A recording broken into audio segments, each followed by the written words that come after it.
Today we're going to walk you through the steps to set up remote shooting on your Canon G7X.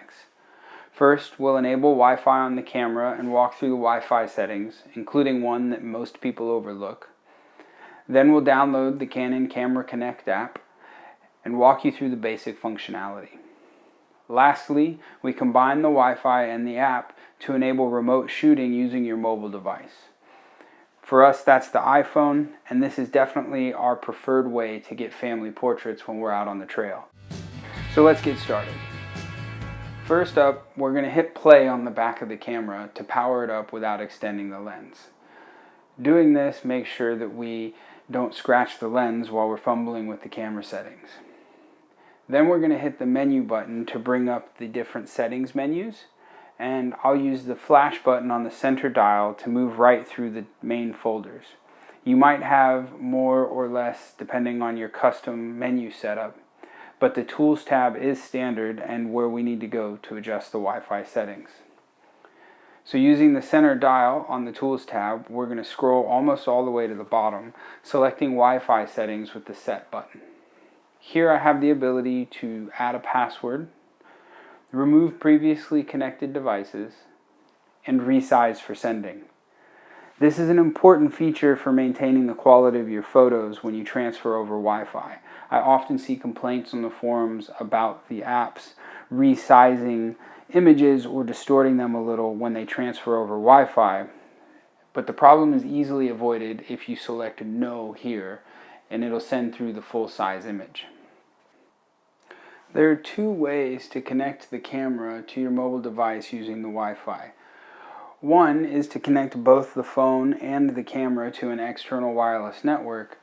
Two, you can connect the phone directly to the camera using the camera as a hotspot. I actually have a preference for the second option, but we'll show you how to set up both. What you're going to do is turn the camera sideways and hit the mobile device button on the side of the camera. Now the camera is going to ask you whether you're connecting to a phone or to a computer, and we're going to go ahead and select phone. It's going to pop up that it's searching for wireless networks. Now here I can scroll down and choose a wireless network, and when I find the one that I want to connect to, I'll hit the Set button and it will let me enter the password. I have already put in the password here, but there's a nice touchscreen keyboard with a shift button and everything else that you need on the back of the camera. Once you've done this, the camera will connect and you can move on to the app section. However, I recommend using the connect to the camera as an access point functionality because it's a little bit more responsive when you're shooting. When we click Camera Access Point mode, the camera will display the name of a wireless network on the back. Here it says G7X 239_Canon 08. I can now go over to my phone and select that from the wireless networks available. But first I'm going to install the Canon Camera Connect app. You can find it by searching the App Store and then clicking Install. Now that the app's installed, I pop over to Settings and select the network to connect to. Then I go back and I open up the app. You can see that I get a notice here that it would like to send me notifications. I'll go ahead and say OK, and it also points me back to the manual for all the details. Hopefully we cover everything you need to know. When I click OK and I'm into the app, it'll take a second, and then the camera actually recognizes the device and asks me if I want to connect. I say yes, it thinks for a minute, and now we're hooked up. Here I have the ability to browse the photos on the camera.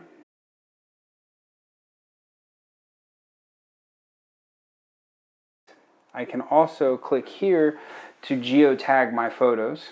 I don't typically use this functionality.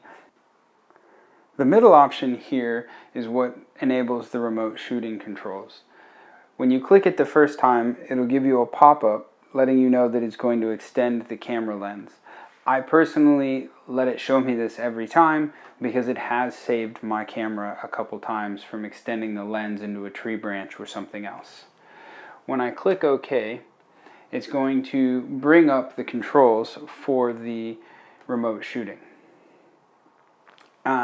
As you can see here, I have full view of what the lens is looking at, and the back of the camera tells me to use the target device. I have controls just under the image for zooming, that little white dot, and when I move it, it waits a second before actually adjusting the zoom on the lens. On the lower right, you can bring up additional options, which gives you the timer, and it also gives you the flash control if you have the flash raised on the camera. The middle button in the center there is how I take the picture, and you can see that when I click it, it takes the snapshot almost immediately, and I have the ability to preview the image on the camera. And there you have it. Now you're all set up for remote shooting. You can come in and browse your images, and then you select the most recent image. As long as the selected images are in JPEG format, you can hit the mobile device icon at the bottom of your screen, and it'll save those photos directly to your camera roll. In this instance, it's the first time that I've used this feature, so it is asking me for permission to access the photos on the device. I will check yes, and it will save the image to the device. One thing to note is that when you're using the phone as a remote trigger, you're always going to be shooting in the camera's auto mode, which will only take JPEGs. Alright, you're all set up for remote shooting and Wi-Fi transfer of images on your Canon G7X. If you have any questions, please leave them in the comments below, and if you found this helpful, be sure to like the video. You can also check out more detailed information on our blog, livingeasy.us.